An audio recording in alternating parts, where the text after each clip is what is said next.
दोस्तों, आप सुन रहे गीत गाता चला आपकी जमीला के साथ, और मेरे साथ आज शनिवार की शाम में खास मुलाकात, जैसे मैंने पहले कहा है, खास मुलाकात में खास बातचीत होंगी हमारे आज के खास मेहमान के साथ। मैं बात कर रही हूँ समीर नागी की, जो आज हमारे स्टूडियो पे आए हैं। ऊंचा लंबा कद। ये ह्यूमन रिसोर्स मैनेजर है, जिसे हम एचआर मैनेजर कहते हैं। एचआर मैनेजर एक लीडिंग कंपनी हैदराबाद में है, लीडिंग कंपनी, एमएनसी कंपनी कहा जाए, एक सॉफ्टवेयर कंपनी, बहुत लीडिंग कंपनी के एचआर मैनेजर आज हमारे स्टूडियो पे आए, जो हमें बताएंगे कि ये एक्चुअली एचआर होता क्या है। वैसे मेरे दिमाग में भी कई सवाल आते हैं कि एक्चुअली ये एचआर करते क्या है। बस सिर्फ रिक्रूट, पीछे से हंस भी रहे हैं। पीछे से नहीं, बिल्कुल सामने बैठ के हंस रहे हैं। पर बहुत बहुत शुक्रिया समीर जी, आप हमारे स्टूडियो पे आए। Thank you Jamila. तो आपका पहला सवाल एचआर करता क्या है? करता क्या है? एचआर एक बहुत इवॉल्विंग और नया प्रोफेशन है। हम्म। पहले ज़माने में इसको पर्सनल मैनेजमेंट के नाम से कह जाना जाता था, हम्म। जिसमें एम्प्लॉयज़ की, वर्कमेंस की सैलरीज, पेंशन्स, बेनिफिट्स, ये सब देखा जाता था। जी जी। जैसे कंपनीज और सोफिस्टिकेटेड होती गईं और कैपिटलिज्म बढ़ता गया, हम्म। तो ये एचआरएम प्रोफेशन बहुत इवॉल्व हुआ। हम्म। और ये काफ़ी स्ट्रेटेजिक बनता गया। जी हाँ। तो अगर अब ये दो शब्द में पूछा जाए तो हम क्या अपने आप को कहते हैं कि we handle retire to retire. Hire to retire, retire ये क्या हम है हायर टू मतलब रिटायर? हम एक एम्प्लॉय के हायरिंग पार्ट से लेकर रिटायरिंग पार्ट तक हम पूरा हाँ, मैनेज करते हैं। मैंने सोचा कि आप हायर करते चाहते हैं कि वो रिटायर हो जाए यहाँ तक। हम तो चाहेंगे कि रिटायर हो, बट आजकल होता। आजकल बहुत कम है। हाँ। अच्छी अच्छी कंपनीज में फिर भी टेन्योर्स हम देखते हैं कि ज़्यादा है। जी। वैसे समीर जी, जैसे आपने कहा कि हाँ, हायर टू रिटायर का जो स्ट्रैटेजी रहता है, आप पूरी तरह से कैटर करते हैं एक एम्प्लॉय को, उसे लेकर आते हैं, फिर वो जब जाता है तभी उतने ही प्यार से, उतने स्माइल देते हुए उन्हें भी जाते हैं। वैसे मैं एक सवाल पूछती हूँ, आपको देख के सच में बंदा कांपने लग जाता है पहले ही इंटरव्यू। आप तो इतने लंबे चौड़े हैं, और मैं कहना चाहूंगी कि हमारे क्या कहते हैं, बहुत ही अच्छे स्वीट हैं आप। अब लोग कहेंगे कि क्या चक्के देखा है। नहीं, बहुत ही प्यारे हैं आप, लेकिन डर तो लगता है। मेरे पास तो आप थोड़ा ऐसे, लेकिन मैंने जैसे ही देखा आपको, यार गया मेरा। डरते हैं लोग आपसे?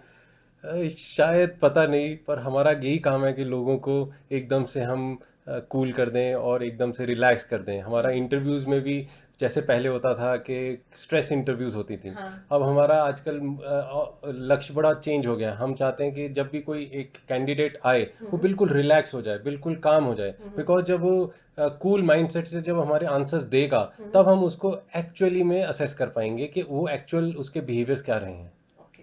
तो अगर जब जैसे आपने कहा कि एक कैंडिडेट आपके पास आता है और आप उसे एसेस करते हैं, तो एसेस करने के लिए कई पैरामीटर्स होते हैं। तो हम ये पैरामीटर्स के बारे में बहुत सारी जानकारी लेंगे आपसे शो के दरमियान में। दूसरा सवाल ये है, जब हम एचआर की बात करते हैं, एचआर रिसोर्सेज की बात करते हैं कंपनी में, क्या वाकई में हमें एचआर को ही अप्रोच करना पड़ता है अगर हम कोई कंपनी में जाना चाहते हैं? आजकल अगर आप हायरिंग के पर्सपेक्टिव से, रिक्रूटमेंट के पर्सपेक्टिव से बोल रही हैं, तो टेक्नोलॉजी ने काफ़ी लीड ली है। हम्म। आजकल हमारे प्रोसेसेस बहुत ऑटोमेटेड हैं, और कैंडिडेट्स जो हैं, ज़रूरी नहीं है कि उनको एक एचआर डिपार्टमेंट में चिट्ठी लिखनी पड़े या कुछ एप्लीकेशन भेजनी पड़े। आजकल ऑनलाइन हमारी वेबसाइट पे सारी पोजीशंस अपलोडेड रहती हैं। तो वहां पे रिस्पॉन्स आता है?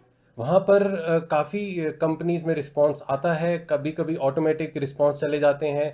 और एक्चुअली डिपेंड करता है कि अगर बल्क पोजीशंस हैं या नीश पोजीशंस हैं। जैसे हाँ। बल्क पोजीशंस हैं जिसमें हज़ारों एप्लीकेशंस आ रही हैं, जी। तो जो शॉर्टलिस्ट होते हैं जो कैंडिडेट, उनको ज़रूर रिस्पांस आता है। या कभी कभी कुछ कंपनी जिनमें बहुत कम इक्की दुक्की पोजीशन हायर हो रही हैं, उसमें हर कैंडिडेट पे बहुत ज़्यादा तवज्जो दिया जाता है। अच्छा। हम दोस्तों और भी बात करेंगे समीर जी से। आप हमारे साथ यूं ही बने रहिए, सुनते रहिए गीत गाथा चला के जमीला के साथ, ओनली ऑन 101.9 पे। सोच रहे होंगे मेरे बारे में, थोड़ा सच सच बताइए। मैं यही सोच रहा हूँ कि आप कैसे हर हफ्ते अलग अलग पर्सनालिटीज़ के साथ इतने डिटेल्ड कॉन्वर्सेशंस करती हैं। काफ़ी काबिल आप तारीफ़ है। अपने बारे में बताइए ना, कि यार ये मुझे क्यों इतना परेशान करिए, मैंने गलत कर दिया, आज आके सैटरडे के दिन कहीं बाहर चले जाता तो अच्छा था। पर ऐसा कुछ सोच रहे हैं? नहीं, मेरे लिए तो अच्छा ही एक्सपीरियंस है, कुछ नया अनुभव है, तो I am looking forward to it. वैसे आप एचआर लोग है ना, रिजेक्शन को भी बहुत अच्छी तरह से बोल देते हैं ना? बोलते हैं? हाँ, रिस्पेक्ट जो है वो हम कहते हैं कि रखनी चाहिए। एम्प्लॉय को चाहे अच्छा मैसेज हो चाहे नेगेटिव मैसेज हो, तो रिस्पेक्ट आप रहनी लोगों चाहिए। आप लोग भी ह्यूमन बीइंग हैं, आप भी हाँ जी। हमारे जैसे हैं। जब आप किसी को कहते हैं कि नहीं, यू आर नॉट सिलेक्टेड, और जब जब मैं टीवी देखती हूँ, तो जब जजेस कहते हैं, तो रियलिटी शोज में तो रोना धोना शुरू हो जाता है। तो ऐसे सच में ऐसा कुछ होता है जब फ्रेशर्स आते हैं और कई उम्मीदें से आते हैं कंपनीज में, और लाइक कुछ रीजंस की वजह से सिलेक्ट नहीं हो पाते हैं और रोने लग जाते हैं, ऐसा होता है, रोते हैं, काफ़ी होता है, ब्रेक मतलब डाउन वहाँ पे ऐसा? यस, बहुत होता है। काफ़ी कैंडिडेट्स आते हैं, स्पेशली जब हम कॉलेजेस में जाते हैं। कितने स्टूडेंट्स हमारे पीछे पीछे आते हैं कि सर हमारा क्यों नहीं हुआ, कुछ हाँ। बताइए, हमें एक और मौका दीजिए। काफ़ी होते हैं, ऐसे सिचुएशन होते हैं। इमोशनली हम भी ह्यूमन बींग्स हैं, तो हमें भी लगता है, चाहे हमारा तो मन करता है कि ज़्यादा से ज़्यादा लोगों को जॉब अपॉर्चुनिटी मिले। मगर हम उस समय यही कर सकते हैं, बेस्ट ये कर सकते हैं कि इंसान को एक फीडबैक दें, उसको सुझाव दें आगे के लिए, कि जब अगली बार जब वो इंटरव्यू दे तो कहाँ वो अपनी परफॉर्मेंस बेटर कर सकता है। ये हम फीडबैक की बात कही आपने कि हाँ, ऐसे कई कंपनीज हैं जो देते हैं, और कई ऐसे भी हैं जहाँ पे बस रिजेक्शन हो जाता है, वजह बताई नहीं जाती है। तो आप जो फीडबैक दिया जाता है, तो वो क्यों नहीं दिया जाता है कुछ हद तक? कोई जैसे राउंड्स कहते हैं, कोई लेवल होता है, ये लेवल ऑफ इंटरव्यू हो या ये राउंड्स होने चाहिए। तो ये जो राउंड्स के बारे में कहूँगी, इतने सारे राउंड्स क्यों रखते हैं?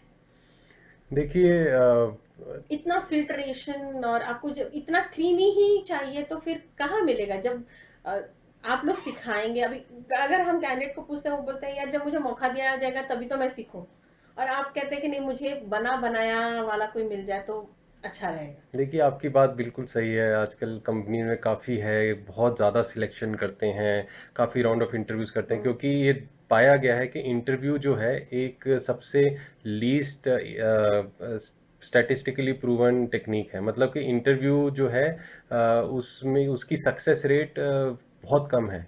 अच्छा। तो अब आप आधे घंटे में एक इंसान को इंटरव्यू करके उसको एक बहुत बड़ा रोल देना तो बहुत बड़ी बात है। तो इसलिए 5 या 6 अलग-अलग इंटरव्यू लूप्स लिए जाते हैं, ताकि कलेक्टिवली जो डिसीजन है हम्म। वो ज़्यादा करेक्ट रहा हो और ज़्यादा प्रिडिक्टेबल रहा रहे फॉर द फ्यूचर।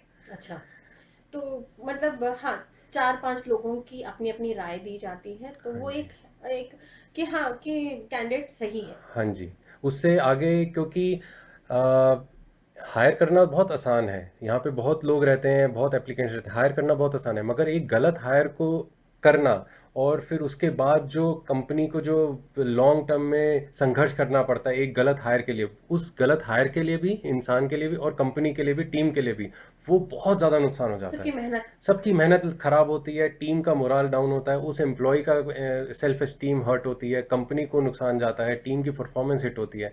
तो एक हमारी कोशिश रहती है, कंपनी की अधिकतर कोशिश रहती है कि हम गलत हायर ना करें। हम हम्म। ज़्यादा से ज़्यादा एक मतलब हायरिंग डिसीजन सही रखें। तो गलत हायर क्या है? गलत हायर ये है कि हमने या तो वो जो हम मैंने आपको मॉडल बताया था, नॉलेज, स्किल और एटीट्यूड, उसमें हम्म। से कोई एक जगह जो है वो नज़रअंदाज रह गई। हम उसको इंटरव्यू में जांच नहीं कर पाए, और हमने इंसान एम्प्लॉय को, कैंडिडेट को ऑफर कर दिया, और वो कंपनी में आ गया। मगर वो जो उसके गलत व्यवहार थे, जो कंपनी से अलाइन नहीं थे, हम्म। वो at the work place reflect होने लग गए। तो वो गलत हायर हो जाता है। वो गलत हायर हो जाता है, और उसकी कॉस्ट टू द कंपनी बहुत ज़्यादा हाई हो जाती है। जी। जी, अभी आपने जैसे कॉस्ट टू द कंपनी कहा है कि हाँ, कंपनी भी कैंडिडेट पे उतना ही खर्च करती है जितना उसे सैलरी और या पैकेज दिया जाता है, वो अलग बात होती है। लेकिन लॉयल्टी की बात की जाए, या फिर जैसे आपने कहा कि नॉलेज, स्किल और एटीट्यूड, ये तीनों फैक्टर्स बहुत ज़रूरी होते हैं। जब तीनों फैक्टर्स की बात करें और परफॉर्मेंस की बात करें, सब कुछ सही होता है, कहीं ना कहीं वर्ड आ जाता है कि पॉलिटिक्स। ये वाकई में होता है? और जो स्किल्स की बात करें, कि हाँ भाई, हमारे पास पल्लवी भी आई थी, उन्होंने भी बताया, ऐसे कई कॉर्पोरेट ट्रेनर्स आए और जो सॉफ्ट स्किल ट्रेन, वो कहते हैं कि नहीं, आप उस हैंडल कैसे कर लेती हैं, अब मुंह पे कोई कुछ कह देता है, वहां पे क्या हैंडल करेंगे? तो वो सारे सिचुएशंस में ये स्किल सब क्यों जरूरी हो जाता है जब हम कहीं पे काम कर रहे हैं? देखिए, आपने पॉलिटिक्स की बात करी, तो मैं ये कहूँगा पॉलिटिक्स तो ज़रूर होगा, किसी भी संगठन में होगा जहाँ पे लोग इकट्ठे काम करते हैं, और सबकी जो इच्छाएं हैं वो पूरी नहीं हो सकती। तो हम्म। ये क्लासिकल सिचुएशन है कि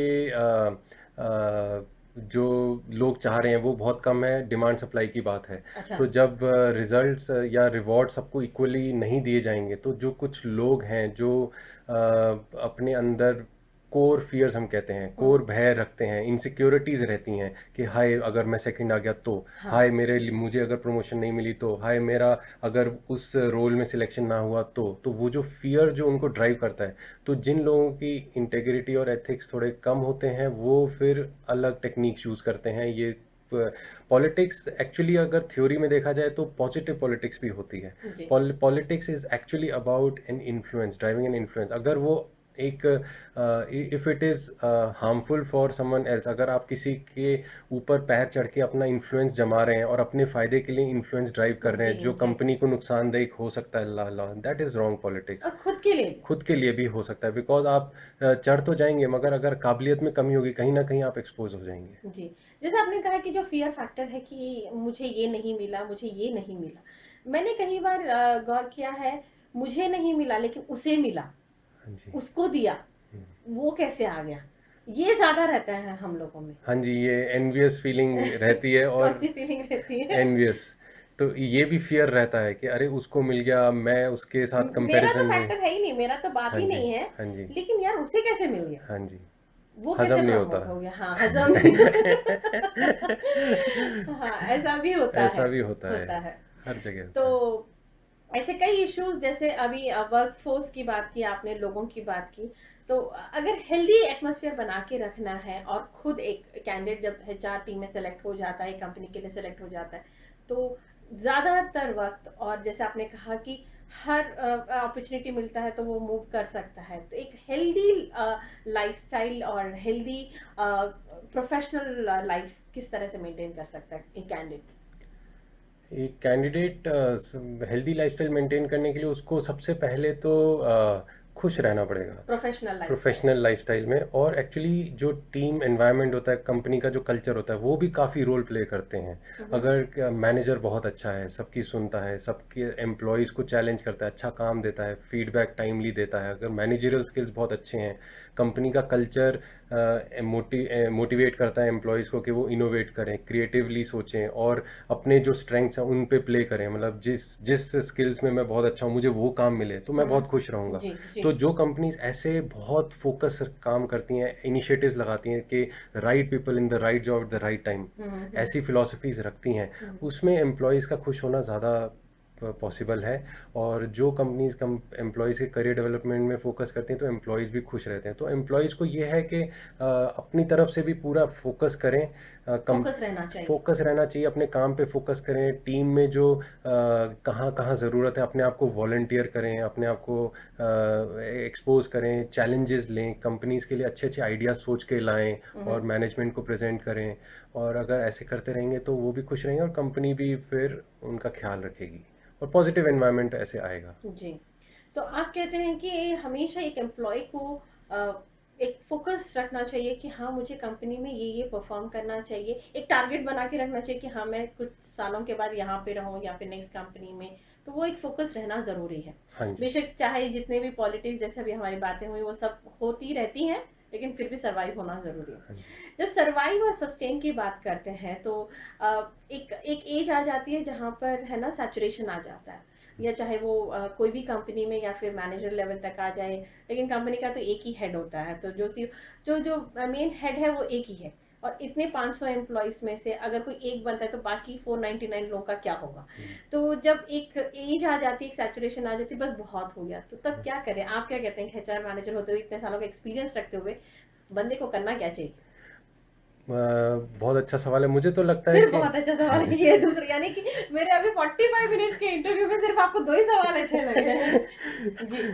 तो मैं तो यही कहूँगा कि जब इंसान को दिल में लगे कि बस अब बहुत हो गया, उसको अब सोचना चाहिए कि और मैं क्या-क्या कर सकता हूँ। वो एक अपना करियर प्लान बनाए जी। कि वो इसी कंपनी में और किस रोल में जा सकता है। हुँ, वो हुँ। और कौन से ऐसे स्किल्स हैं उसकी लाइफ में जो अनटच्ड हैं, अननर्चर्ड हैं, जिनको वो डेवलप करके कोई करियर चेंज कर सकता है। जैसे? जैसे अगर ऐसे बहुत सारे उदाहरण हैं जिन लोगों ने अपने कॉर्पोरेट करियर स्टार्ट करे, उसके बाद वो कुछ अलग स्ट्रीम्स में चले गए। वो ऐसी कंपनीज़ में चले गए जैसे जो सोशल सेक्टर में काम कर रही हैं। कुछ अच्छा। ऐसी ऐसी कंपनीज़ में चले गए जो म्यूज़िक व इंडस्ट्री में हाँ, हैं, हाँ, हाँ। या कुछ लोगों ने आर्टिस्टिक वेंचर्स ले लिए या अपने एंटरप्रेन्योर वेंचर स्टार्ट कर दिए। ऐसे बहुत उदाहरण हैं आजकल की डेट में। तो मतलब अपना एक जो स्किल सेट है हुँ, हुँ। वो पैरेलल स्किल सेट भी हमेशा नर्चर करते रहें, ताकि कभी फ्यूचर में कभी ज़रूरत पड़े कि आपको करियर शिफ्ट करने की ज़रूरत पड़ रही है, आपका जो करंट करियर है आपको उतनी सेटिस्फेक्शन नहीं दे रहा, तो आप कुछ और कर सकते हैं। और फाइनेंशियल अपनी जो भी है अपनी लाइफ में स्टेबिलिटी रखें, अपनी सेविंग्स अच्छी रखें, ताकि जब आपको वो स्टेप लेना पड़े तो आपको वो सेविंग्स काम आ सकते हैं। हाँ, सर्वाइवल की प्रॉब्लम ना हो। जी। अभी एक छोटा-सा ब्रेक लेते हैं, तो दोस्तों यहीं बने रहिए, सुनते रहिए गीत गाता चल आपकी जमीला के साथ।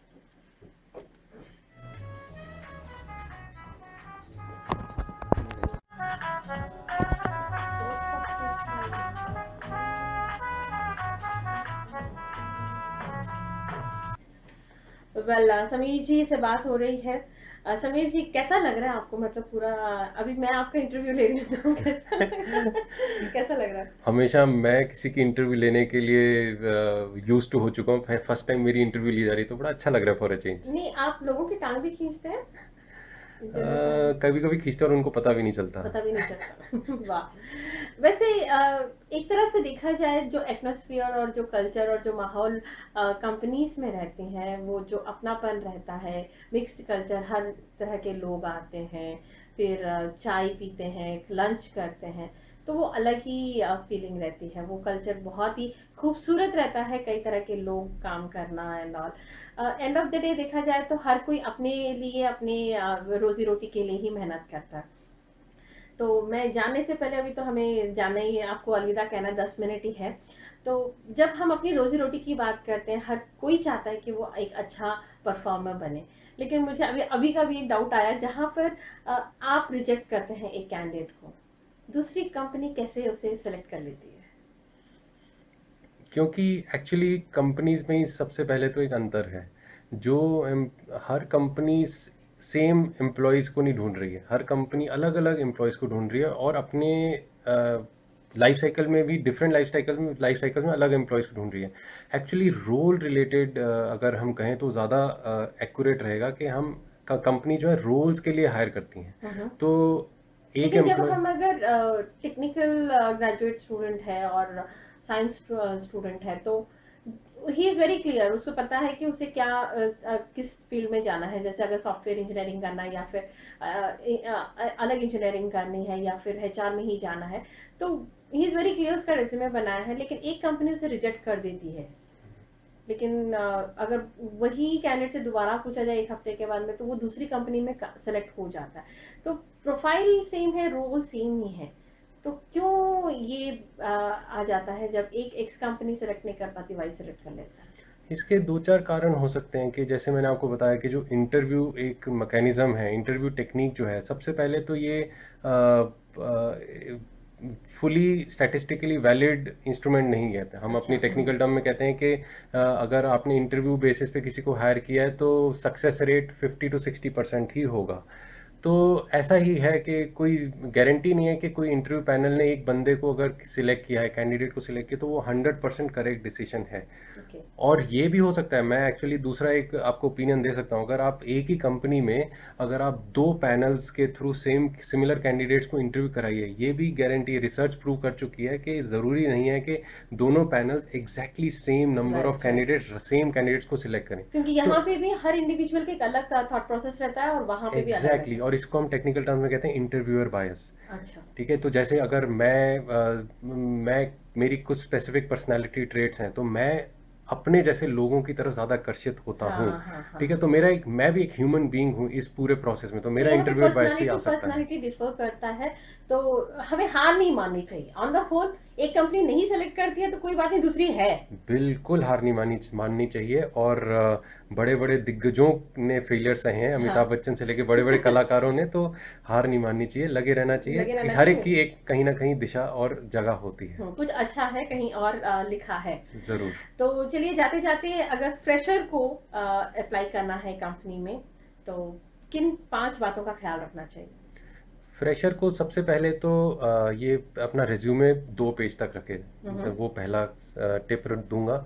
दूसरा ये दूंगा कि अपने एजुकेशनल क्वालिफिकेशन और सर्टिफिकेशंस के साथ साथ अपने क्रिटिकल एक्सपीरियंसेस को भी एक्सपोज करें। जी। और उसके साथ साथ जो है इंटरव्यूज़ में जब जाता है तो अपने कम्युनिकेशन स्किल्स, अपने थॉट क्लैरिटी बहुत इंपॉर्टेंट हो जाते हैं, उनको हमेशा मद्देनज़र रखें और एक काम माइंडसेट से जाए। हुँ, हुँ। और दूसरा चीज़, जब किस कंपनी में अप्लाई कर रहा है उस कंपनी की रिसर्च करना बहुत ज़रूरी है। मैं ये कहूँगा कि कंपनी की क्या रोल्स हैं, क्या मिशन है, क्या गोल्स हैं, क्या कंपनीज में चेंजेस आ रहे हैं, उनके रिसर्च करने से वो इन्फॉर्मेशन को अपने रिज्यूमे में अलाइन करके अगर वो जाएगा तो बहुत सक्सेसफुल हो सकता है। ओके। और और एक्सपीरियंस कैंडिडेट किन बातों का ख्याल रखें? एक्सपीरियंस कैंडिडेट्स को मैं ये कहूँगा कि अपने जो प्रोफेशनल एक्सपीरियंसेस हैं उन पे ज़्यादा फोकस करें। तो अगर रिज्यूमे में या इंटरव्यूज़ में जब वो जाता है तो अपने जो एक्सपीरियंस है उनको ऊपर रखें, एजुकेशनल क्वालिफिकेशंस को पीछे रखें। पीछे रखें। और अपनी जो लास्ट 6 महीने की जो एक्सपीरियंसेस और जो सक्सेस स्टोरीज हैं उनको पहले प्रायोरिटाइज करके नरेट करें, हुँ, हुँ। ताकि वो ज़्यादा इंपॉर्टेंट है, क्योंकि एक्सपीरियंस इंडस्ट्री में से जब हायरिंग होती है तो स्किल बेस्ड हायरिंग होती है। वेल समीर जी, बहुत अच्छा लगा आपसे बात करते हुए। बहुत ये जैसे मैंने हर ऐसे ये सब्जेक्ट्स है जहाँ पे 1 घंटे का शो कम पड़ जाता है। बहुत एचआर एक मतलब सब्जेक्ट ही है, एमबीए में पढ़ने के लिए गए तो पूरा मतलब एक सब्जेक्ट ही है। तो एक प्रोफेशनल वे में देखा जाए तो बहुत लंबी बात की जा सकती है। हम दोबारा भी आपसे ज़रूर जुड़ना चाहेंगे, बहुत कुछ जानेंगे आपसे। जाते जाते और एक सवाल, बस एक ही वर्ड में देना जो मैं दिल की बात में पूछने वाले हूँ हमारे लिसनर्स को, कि काम में स्मार्ट वर्क करना चाहिए या हार्ड वर्क करना चाहिए? आजकल मैं कहूँगा स्मार्ट वर्क करना चाहिए। स्मार्ट वर्क करना चाहिए। वेल दोस्तों, समीर कहते हैं कि स्मार्ट वर्क करना चाहिए।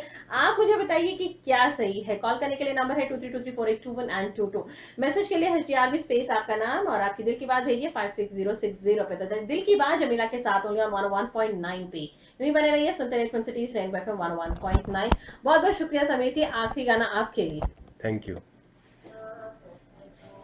सीखा मैंने जीना तेरे